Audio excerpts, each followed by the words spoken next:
नमस्कार मित्रों, मैं अनिरुद्ध एक बार फिर से आपका सभी का स्वागत करता हूं आपके अपने YouTube चैनल भगत क्लासेस के अंदर। तो जैसा कि आप जानते हैं दोस्तों कि यहाँ पर हमने जो हमारा मैथ्स का पोर्शन है वो अपना चल रहा है बड़े अच्छे से, और यहाँ पर लगभग 3 वीडियोस उसके मैंने अपलोड कर दिए हैं रेशियो और प्रोपोर्शन के।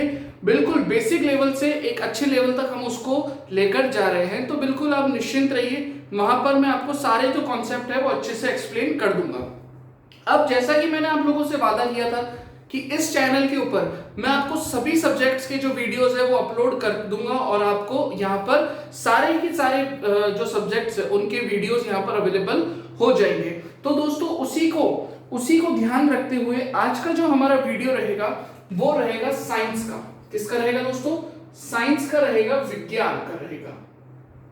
ठीक है दोस्तों। अब इसके अंदर अगर अपन बात करें दोस्तों, तो साइंस के अंदर आपके पास अगर हम बात करें कि किन किन एग्जाम्स के अंदर अभी वर्तमान के अंदर ये साइंस का पार्ट है, तो सबसे पहले अगर अपन देखें तो कांस्टेबल के बाद पटवार के बाद अगर अपन देखें तो ग्रुप डी,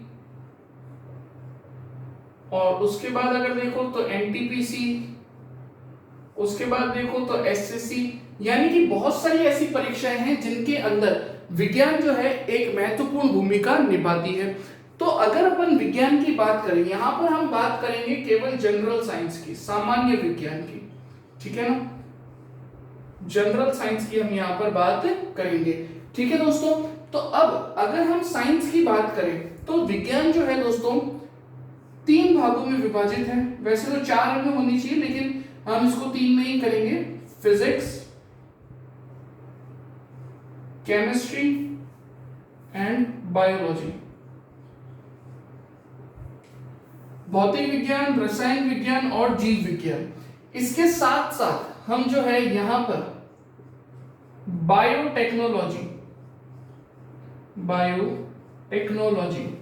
जैव प्रौद्योगिकी, इसका भी हम यहां पर अध्ययन करने वाले हैं। तो ध्यान रखिए दोस्तों, अगर आप इन सभी परीक्षाओं की तैयारी कर रहे हैं, ठीक है ना, तो आपके लिए ये जो साइंस की क्लास रहेगी बहुत ही महत्वपूर्ण रहने वाली है, क्योंकि इसके अंदर मैं आपको बायोटेक्नोलॉजी भी यहां पर पढ़ाने वाला हूं, जो कि मैं आपको बता दूं कांस्टेबल और पटवार के अंदर इसका उपयोग नहीं होगा। बात आ गई समझ में? बाकी सभी परीक्षाओं के अंदर इसका उपयोग होता है। ठीक है ना। चलिए, तो अब हम साइंस का एक बेहतरीन टॉपिक स्टार्ट करने वाले हैं। ठीक है ना दोस्तों। तो साइंस का जो आज का हमारा टॉपिक रहेगा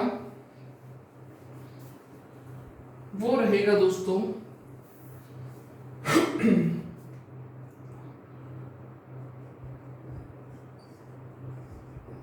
इलेक्ट्रिक करंट, विद्युत धारा की अगर अपन बात करें, इलेक्ट्रिक करंट की अगर हम बात करें दोस्तों, तो क्या होती है इलेक्ट्रिक करंट? ध्यान रखना मित्रों, ये ऐसा टॉपिक है जिसके कम से कम 3 से 4 प्रश्न तो पूछे ही जाते हैं। कोई भी परीक्षा उठा लो, आप एलडीसी का पेपर उठा लीजिए, प्रीवियस ईयर पेपर उठा लो, आप पटवार का पेपर उठा लो, आप कांस्टेबल का पेपर उठा लो, आप कोई भी पेपर देखें, इसका अपने आप में बहुत ही महत्वपूर्ण भूमिका निभाती है। इसी कारण से मैंने इसको सबसे पहला टॉपिक यहां पर लिया है। ठीक है ना दोस्तों, इलेक्ट्रिक करंट। ठीक है दोस्तों। चलिए, इलेक्ट्रिक करंट, विद्युत धारा की अगर हम बात करें तो विद्युत धारा क्या है? अगर हम बात करें विद्युत धारा की, तो विद्युत धारा क्या है? तो इसकी सिंपल सी डेफिनेशन, जो इसकी सिंपल सी परिभाषा है वो क्या है? इंग्लिश मीडियम के स्टूडेंट्स के लिए भी मैं यहां पर साथ साथ लिख रहा हूं, the rate of flow of charges, आवेशों के प्रवाह की दर, उसी को हम क्या कहते हैं? विद्युत धारा कहते हैं। लेकिन क्या ये जो डेफिनेशन है ये पूर्णतः सही है? तो देखो दोस्तों, इस डेफिनेशन को अगर हम बात करें, इसकी सत्यता की जांच करें, तो ध्यान रखना दोस्तों, ये जो परिभाषा है पूर्णतः सत्य नहीं है। क्यों नहीं है सत्य? इसका कारण सुनो। यहां पर बोला the rate of flow of charges. अब चार्जेस जो आवेश होते हैं उसके बारे में अपन बात करते हैं सबसे पहले चार्ज। अब चार्ज क्या है? चार्ज क्या है दोस्तों? तो ध्यान रखना, सबसे पहले जो चार्ज की खोज की थी, जो इसकी खोज करता थे, जो इसका इन्वेंशन किया था, वो किसने किया था? बेंजामिन फ्रैंकलिन ने। किसने किया था दोस्तों? बेंजामिन फ्रैंकलिन ने इसका जो है खोज की थी, इसका इन्वेंशन किया था। ठीक है, अब उनके अनुसार उन्होंने क्या बताई इसकी परिभाषा, वो देखो। उन्होंने बोला जो आवेश है दो प्रकार के होते हैं, एक होता है धनावेश पॉजिटिव चार्ज, एक होता है ऋणावेश नेगेटिव चार्ज। अब ये तो चलो हमें पता चल गया, लेकिन अब अगर मैंने आपसे बोला कि यहां पर ये धनात्मक आवेश है, ये ऋणात्मक आवेश है, इसके अंदर कोई समस्या नहीं। मैं अगर आपसे एक प्रश्न पूछूं कि इन दोनों आवेशों के मध्य एक बल लगता है, क्या लगता है? एक बल कार्य करता है, तो वह बल कौन सा होगा?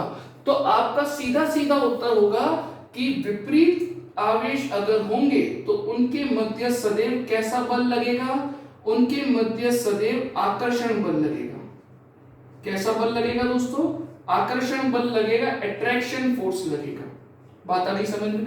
इसका भी मैं कारण बताऊंगा कि ऐसा क्यों होता है कि समान आवेश एक दूसरे को प्रतिकर्षित करते हैं और विपरीत आवेश एक दूसरे को आकर्षित करते हैं। और अगर मैंने आपसे पूछा कि ये दो समान आवेश हैं, इनके मध्य कौन सा बल लगेगा? तो आपका सीधा सीधा उत्तर होगा विपरीत आवेश होने के कारण यहां पर प्रतिकर्षण बल लगेगा। कैसा बल लगेगा? प्रतिकर्षण बल लगेगा, रिपल्शन फोर्स लगेगा। कौन सा फोर्स लगेगा? Repulsion force. अब ये रिपल्शन फोर्स क्यों लग रहा है? क्या कारण है कि जो विपरीत आवेश है उनके मध्य आकर्षण और समान आवेशों के मध्य प्रतिकर्षण बल लगता है? तो देखो मित्रों, सुनना मेरी बात। अगर मैं आपसे एक सवाल पूछूं, सिंपल सा मैं आपसे एक सवाल पूछता हूं कि आपने एक रॉड है लोहे की, उसको बहुत अधिक गर्म किया। गर्म करने पर जब आप, मान लो ये रॉड है, गर्म करने पर इसके जब आप कुछ दूरी पर हाथ लगाओगे, कुछ दूरी पर आप अपना हाथ लेकर जाओगे, तो आपको यहां पर गर्माहट का एहसास होगा। बिल्कुल होगा। वो क्या है? वो ये है दोस्तों कि इस रॉड में से जो ऊष्मा है वो क्या हो रही है? बाहर निकल रही है, बाहर उत्सर्जित हो रही है। इसी कारण से इस क्षेत्र के अंदर भी आपको क्या है, जो है गर्मी का अनुभव हो रहा है, गर्मी का एहसास हो रहा है। इसी को हम क्या कहते हैं? इसी क्षेत्र को सेम टू सेम कौन उत्पन्न करता है? एक आवेश उत्पन्न करता है। ध्यान रखना, ये जो आवेश होता है धनावेश, ये सदैव बाहर की ओर एक विद्युत क्षेत्र उत्पन्न करता है, और ये जो विद्युत क्षेत्र होता है इसकी दिशा कैसी होगी? हमेशा लंबवत बाहर की ओर होगी। कैसी होगी? लंबवत बाहर की ओर। ध्यान रखना, जब भी धनावेश होगा उसका विद्युत क्षेत्र सदैव बाहर की ओर बनेगा, और कैसा बनेगा? अपनी सतह के लंबवत होगा। बात आई समझ में? और अगर इसी प्रकार मैं आपसे बोलूं कि ये एक ऋणावेश है, ऋणावेश का विद्युत क्षेत्र कहां बनेगा? तो अंदर की ओर बनेगा। कहां बनेगा दोस्तों? लंबवत अंदर की ओर। इस प्रकार से बात आ गई समझ में? बात आ गई? दोनों में अंतर आप स्पष्ट कर पा रहे हो कि भाई जो धनावेश है उसके अंदर विद्युत क्षेत्र बाहर की ओर लंबवत, ऋणावेश के अंदर विद्युत क्षेत्र अंदर की ओर, वो भी कैसा? पृष्ठ के लंबवत। बात आ गई समझ में? अब मुझे एक चीज बताना दोस्तों, बहुत ही बेसिक चीज पूछ रहा हूं। ये धनावेश है, ये ऋणावेश है, इन दोनों को अगर आप पास लेकर आओगे तो यहां पर क्या हो रहा है? इसको आप इस तरीके से ध्यान रखो, ये क्या है? ये धनावेश का विद्युत क्षेत्र है, और ये क्या है? ये ऋणावेश का विद्युत क्षेत्र है। तो मुझे बताओ, क्या दोनों का विद्युत क्षेत्र एक ही दिशा में नहीं जा रहा है? क्या दोनों का विद्युत क्षेत्र एक ही दिशा में नहीं जा रहा है? तो दिशा सेम होने के कारण इनके मध्य कैसा बल लगेगा? अट्रैक्शन फोर्स लगेगा, आकर्षण बल लगेगा। बात आ गई समझ में? अब अगर मैं आपसे पूछूं कि कोई भी दो समान आवेश है, जैसे कि धनात्मक और धनात्मक दो आवेश है, इसका भी विद्युत क्षेत्र बाहर की तरफ और इसका भी विद्युत क्षेत्र बाहर की तरफ, तो दोनों ही के विद्युत क्षेत्र क्या होंगे, एक दूसरे के क्या हो जाएंगे, बिल्कुल विपरीत हो जाएंगे। तो मुझे बताओ जिस बिंदु पर ये दोनों विद्युत क्षेत्र आपस में मिलेंगे उस बिंदु पर विद्युत क्षेत्र की कुल कितनी दिशाएं हो जाएगी, कुल 2 दिशाएं हो जाएगी, एक इस दिशा में एक इस दिशा में। ध्यान रखना दोस्तों, ये चीज कभी भी संभव नहीं होती है कि एक ही बिंदु पर विद्युत क्षेत्र की 2 दिशाएं हो, ये चीज कभी संभव नहीं होती है। इसी कारण से जो समान आवेश होते हैं उनके मध्य जो बल लगता है वो रिपल्शन फोर्स होता है, प्रतिकर्षण बल उनके मध्य कार्य करता है। क्या ये चीज समझ आ गई? चलिए, तो यहां पर हमने बात की आवेश की और उसके प्रकार की। अब हम आवेश के ही बारे में आगे और जानकारी प्राप्त करते हैं दोस्तों। अब आवेश की अगर हम परिभाषा देखें कि आवेश है क्या, तो आवेश की सिंपल सी परिभाषा आपको याद रखनी है, किसी पदार्थ का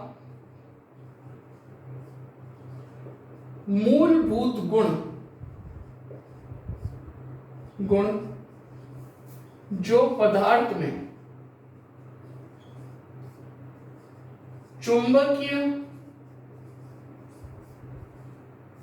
एवं विद्युत क्षेत्र उत्पन्न कर दे, विद्युत क्षेत्र उत्पन्न कर दे, वही क्या कहलाता है, आवेश कहलाता है। वही क्या कहलाता है दोस्तों, आवेश कहलाता है।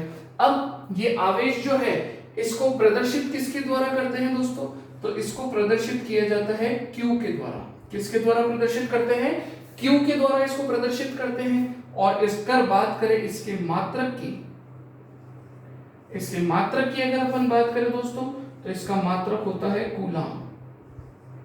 क्या होता है, कूलाम। क्या ये चीज समझ आ गई? ये चीज समझ आ गई दोस्तों। आवेश के बारे में हमने क्या क्या पढ़ा, आवेश की खोज किसने की थी, बेंजामिन फ्रैंकलिन ने। उनके अनुसार आवेश कितने प्रकार के, 2 प्रकार के, धनावेश और ऋणावेश। समान आवेशों के मध्य क्या होता है, प्रतिकर्षण। विपरीत आवेशों के मध्य होता है आकर्षण। आवेश की परिभाषा क्या है, पदार्थ का वह मूलभूत गुण जो पदार्थ में चुंबकीय एवं विद्युत क्षेत्र उत्पन्न कर दे, उसी को क्या कहते हैं, आवेश कहते हैं। प्रदर्शित किसके द्वारा किया जाता है, Q के द्वारा। मात्रक क्या होता है, कूलाम। क्या होता है, कूलाम। क्या यहां तक किसी को कोई भी समस्या हुई? नहीं होनी चाहिए। अगर हुई है तो आप अपना जो है सवाल कमेंट बॉक्स में लिख सकते हैं। चलिए, तो अब ये थी आवेश की बात। अब हम बात शुरू करते हैं विद्युत धारा की। अभी तक हमने विद्युत धारा जो हमारा चैप्टर है उसको बिल्कुल भी शुरू नहीं किया है। अभी तक हमने सिर्फ जो विद्युत धारा का बेसिक है उसको हमने यहाँ पर सीखा है। ठीक है दोस्तों, चलिए अब हम शुरू करते हैं विद्युत धारा, इलेक्ट्रिक करंट। Electric current. अब इलेक्ट्रिक करंट, विद्युत धारा की हम बात करें तो इसकी परिभाषा क्या होगी वो सुनना दोस्तों। किसी धारावाही चालक में 1 सेकंड में प्रवाहित आवेशों की संख्या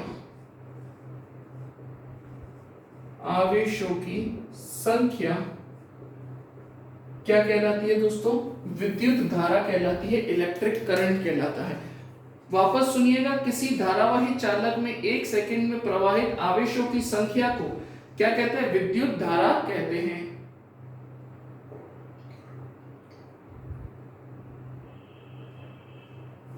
चलिए अब हम आगे बढ़ते हैं दोस्तों। अब हम आगे बढ़ते हैं। विद्युत धारा जो होती है दोस्तों, इसको प्रदर्शित किसके द्वारा किया जाता है, कैपिटल आई के द्वारा। किसके द्वारा प्रदर्शित करते हैं, कैपिटल आई के द्वारा।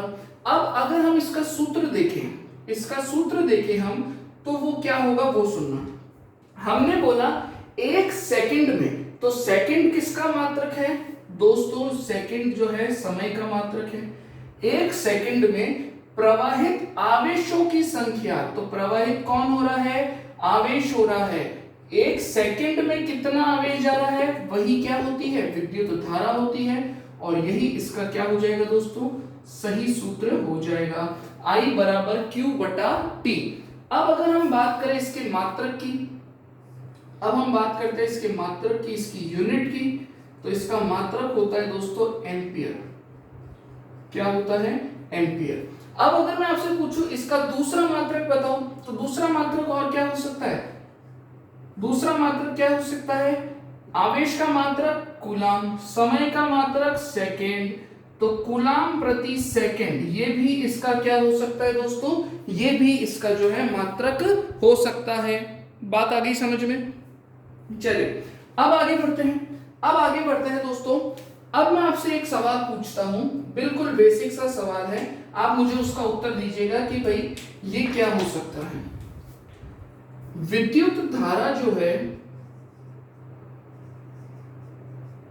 ये कैसी राशि है, सदिश, अदिश या प्रदिश, इन तीनों में से कौन सी राशि है। वीडियो पॉज करके कमेंट बॉक्स में जरूर बताना कि आपका उत्तर क्या था, ठीक है दोस्तों। चलिए देखिए, विद्युत धारा जो है, अगर आप लोगों को लगता है सदिश राशि है, क्यों, तो वो सुनो। सदिश राशि इसलिए हो सकती है क्योंकि कई लोगों के दिमाग में ये कॉन्सेप्ट रहता है कि भाई जो विद्युत धारा होती है उसकी जो दिशा है, उसकी जो दिशा है इलेक्ट्रॉन के बिल्कुल विपरीत मानी जाती है, कि जिस दिशा में इलेक्ट्रॉन बहेगा उसकी विपरीत दिशा में धारा बहती, ये जो है जनरल माना जाता है। लेकिन आपको यहां पर क्या इसकी धारा की दिशा पता है, चलो मान लो एक बार आपको पता चल भी गई, मान लो ये कोई भी सर्किट है, ये आपका बल्ब, और यहां पर आपने एक इसको जो है सेल जोड़ दिया, तो मुझे बताओ ये कैसा सिरा है, धनात्मक, और ये है ऋणात्मक। इलेक्ट्रॉन पर कैसा आवेश है, ऋणात्मक, तो वह किस प्लेट की ओर आकर्षित होगा, वह धनात्मक प्लेट की ओर आकर्षित होगा। तो अगर हम इलेक्ट्रॉन की बात करें तो इलेक्ट्रॉन की दिशा जो है वो क्या है, -2 प्लस है, ऋणात्मक से धनात्मक की ओर है। तो अगर विद्युत धारा की दिशा इसके जस्ट अपोजिट है तो विद्युत धारा की दिशा क्या मानी जाएगी, प्लस से माइनस। बात आ गई समझ में, प्लस से माइनस इसकी दिशा मानी जाएगी। अब आपको विद्युत धारा की यहां पर दिशा भी पता चल गई, बात आ रही समझ में, विद्युत धारा की दिशा भी पता चल गई, और इसका परिमाण भी मैंने आपको बता दिया, मान लो 5 एम्पियर, मान लो 5 एम्पियर, इसका परिमाण भी हमने बता दिया। तो वह राशि जिसके अंदर दिशा भी है और परिमाण भी है, तो वह राशि क्या कहलाती है, सदिश राशि। तो इस हिसाब से हमारा उत्तर क्या हो जाना चाहिए, सदिश। लेकिन ध्यान रखना दोस्तों, विद्युत धारा सदिश राशि नहीं है। विद्युत धारा, electric current is not a vector quantity, it is a scalar quantity. यह एक अदिश राशि है। अब अदिश राशि क्यों है, क्या कारण है कि विद्युत धारा जो है एक अदिश राशि है, तो वो देखो।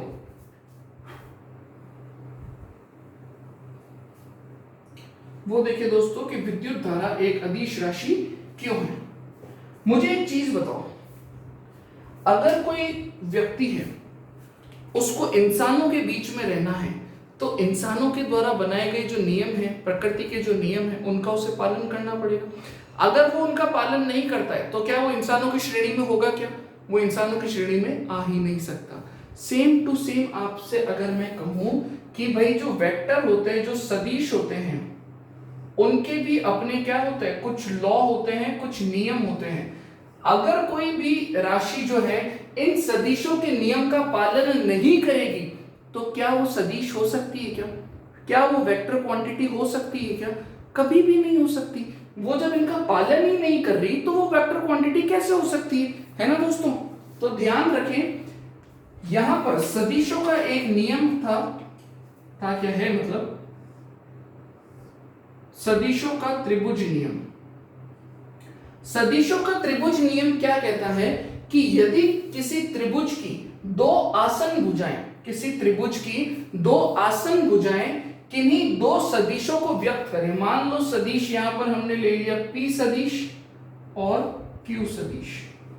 तो इनको मिलाने वाली जो अंतिम रेखा होती है, जो अंतिम रेखा होती है वह क्या होती है, इनका परिणाम होता है और बिल्कुल क्या होगी, इनके विपरीत होगी। तो देखो P और Q के क्या है, बिल्कुल विपरीत है R, ठीक है। तो इनका परिणाम क्या हो जाएगा, R हो जाएगा और बिल्कुल इनके क्या होगा, विपरीत होगा। अब अगर विपरीत है तब ये क्या है, सदिश का नियम है कि भाई त्रिभुज का जब भी नियम लागू होगा तब उसके अंदर जो परिणामी सदिश होगा वो इन दोनों सदिशों का क्या होगा, बिल्कुल अपोजिट होगा। ये बात है। तो ये किसका नियम है, सदिश का नियम है। सदिश का नियम क्या कह रहा है कि अगर कोई भी दो परिणामी कोई भी दो सदिश है तो उनका परिणामी क्या होगा, उनके विपरीत दिशा में होगा। अब अगर मैंने आपके सामने ऐसी ही एक तार लिया और उसको त्रिभुज के आकार में मोड़ दिया, यहां से हमने I मान की धारा प्रवाहित करी, तो मुझे बताओ क्या ये चीज संभव है कि इस भुजा के अंदर जो धारा है वो इस दिशा में बहने लगे? कभी भी पॉसिबल नहीं है। क्यों पॉसिबल नहीं है? क्योंकि विद्युत धारा जो होती है यूनिडायरेक्शनल होती है। कैसी होती है दोस्तों? विद्युत धारा जो है यूनिडायरेक्शनल होती है, एक ही दिशा में बह सकती है, दो दिशाओं में विद्युत धारा कभी भी नहीं बह सकती। बात आ गई समझ में? तो यहां पर ध्यान रखना, ये चीज यहां पर संभव नहीं है। अर्थात क्या इसने सदिश के नियम का पालन किया? तो आप कहोगे जी नहीं किया। इसी कारण से विद्युत धारा जो है एक कैसी राशि है, अदिश राशि है। क्या ये चीज समझ आ गई? बहुत ही बेसिक सी चीज थी, है ना? चलिए, तो यहां पर हमने इलेक्ट्रिक करंट के बारे में जानकारी प्राप्त की। अब हम इसी जानकारी को और आगे बढ़ाते हैं।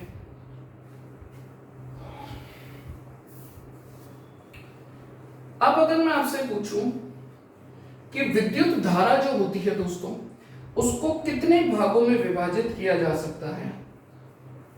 उसको कितने भागों में विभाजित किया जा सकता है? तो ध्यान रखना, उसको दो भागों में विभाजित करते हैं। पहली होती है प्रत्यावर्ती धारा। कौन सी होती है? प्रत्यावर्ती धारा। और दूसरी होती है दिष्ट धारा, अल्टरनेटिंग करंट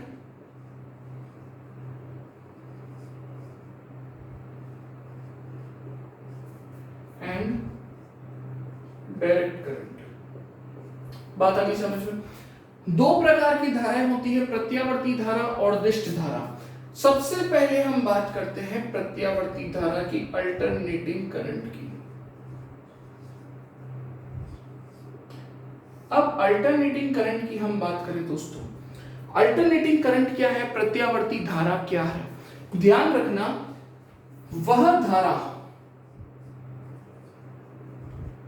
जिसका मान समय के सापेक्ष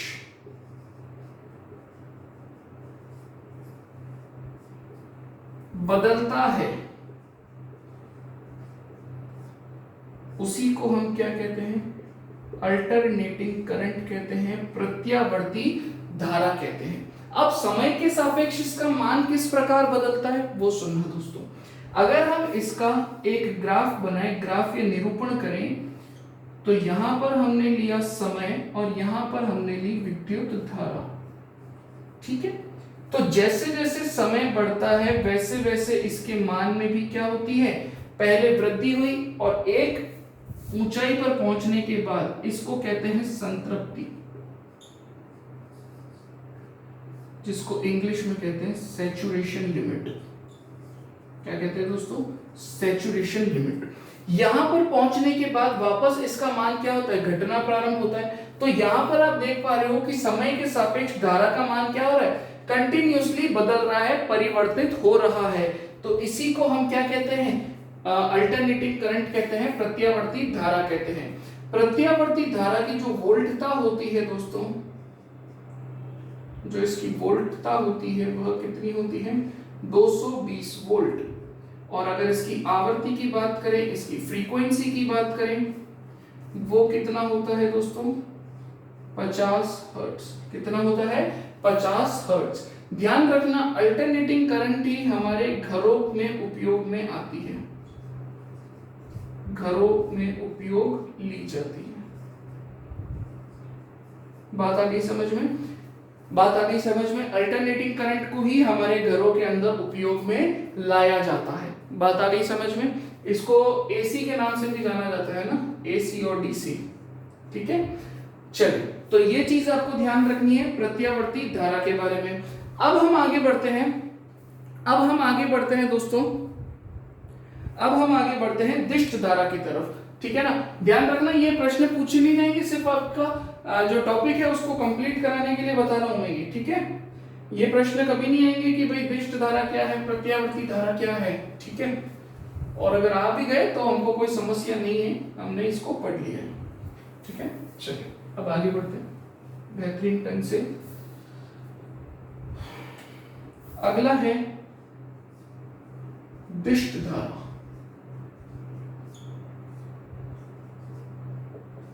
डायरेक्ट करंट डीसी कुछ भी नहीं है, बहुत ही सिंपल है, ये सबसे सिंपल है। ध्यान रखना वह धारा जिसका मान समय के सापेक्ष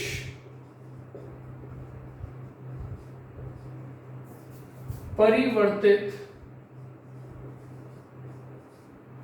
ना हो, उसी को हम क्या कहते हैं? दिष्ट धारा कहते हैं। अब दिष्ट धारा का ग्राफ बनाओगे, अगर यहां पर आपने समय लिया, यहां पर धारा ली, तो इसका मान समय के सापेक्ष हमेशा कैसा रहता है? कांस्टेंट रहता है, नियत रहता है। कैसा रहता है? नियत रहता है। यानी कि इसके मान में समय के सापेक्ष किसी भी प्रकार का परिवर्तन नहीं होता है। इसी कारण से इसका जो फ्रीक्वेंसी होती है, इसकी जो फ्रीक्वेंसी होती है दोस्तों, जो इसकी आवृत्ति होती है, वह कितनी होती है दोस्तों? वह 0 हर्ट्ज होती है। अब ये 0 हर्ट्ज क्यों हुई? कि एक सेकंड में किसी धारा के मान में कितनी बार परिवर्तन हो रहा है, वही उसकी क्या कहलाती है? फ्रीक्वेंसी कहलाती है। वही उसकी क्या कहलाती है? आवृत्ति कहलाती है। बात आ रही समझ में? इसके अंदर एक बिंदु और आप लिख सकते हो कि डीसी करंट जो है बैटरी से प्राप्त होती है, बैटरी से प्राप्त होती है। ठीक है दोस्तों, तो ये आपको याद रखना है दिष्ट धारा में डायरेक्ट करंट के अंदर। ठीक है दोस्तों, तो आज की कक्षा जो थी बिल्कुल बेसिक, इसके अंदर हमने देखा विद्युत धारा का। अगली जो हमारी कक्षा होगी उसके अंदर हम विद्युत धारा के आगे जो आवेशों का क्वांटीकरण है, प्रतिरोध, विभवांतर, विभव, प्रतिरोधों का संयोजन, शक्ति, है ना, तो उन सभी की हम बात यहाँ पर करने वाले हैं। अब मैं आपसे एक छोटी सी गुजारिश करूंगा दोस्तों कि आपका काफी प्यार मिला है मुझे, और मैं उम्मीद करूंगा कि आपका प्यार आगे भी मुझे मिलता रहे। ठीक है, मैं मेरी तरफ से पूरा प्रयास कर रहा हूं कि आपको अच्छे से अच्छा कंटेंट दे सकूं। आपको अगर किसी प्रकार का कोई सजेशन देना हो, कोई सलाह मुझे देनी हो, तो आप कमेंट बॉक्स में प्लीज वो शेयर करें। मैं आपसे वादा करता हूं कि उन सभी सजेशंस का मैं बहुत ही ढंग से अध्ययन करूंगा और उनके ऊपर जो भी काम करने की जरूरत है वो मैं करूंगा। बस मेरा आपसे एक ही आग्रह रहेगा कि ज्यादा से ज्यादा हमारे चैनल को सब्सक्राइब कीजिए दोस्तों, वीडियो को लाइक कीजिए, अपने सभी जरूरतमंद दोस्तों तक इसे पहुंचाइए। ठीक है ना दोस्तों, तो आपका भी फायदा होगा, आपका भी एक अच्छा जो है मोटिवेशन आपको मिलेगा, और हमारे भी जो मेहनत है वो सफल होगी। तो जैसे जैसे हमारे वीडियोस बढ़ते हैं, आगे शेयर होते हैं, आगे सब्सक्राइबर बढ़ते हैं, तो हमें भी एक मोटिवेशन मिलता है कि अच्छे से अच्छा कंटेंट मैं आपके लिए लेकर आऊं। ठीक है दोस्तों, तो प्लीज मैं आपसे आग्रह करूंगा कि आप ज्यादा से ज्यादा लोगों तक पहुंचाएं। और अब मैं आपसे वादा करता हूं कि आने वाले जो वीडियोस होंगे उसके अंदर Hindi, English, Rajasthan GK, Indian GK के भी मैं वीडियोस यहाँ पर अपलोड करने वाला हूं। तो प्लीज मैं आपसे रिक्वेस्ट करूंगा ज्यादा से ज्यादा वीडियो को शेयर कीजिए, लाइक कीजिए, और हमारे चैनल भगत क्लासेस को सब्सक्राइब कीजिए। ठीक है दोस्तों, चलिए तब तक के लिए आप अपना ख्याल रखें, स्वस्थ रहें, मस्त रहें। जय हिंद, जय भारत, धन्यवाद।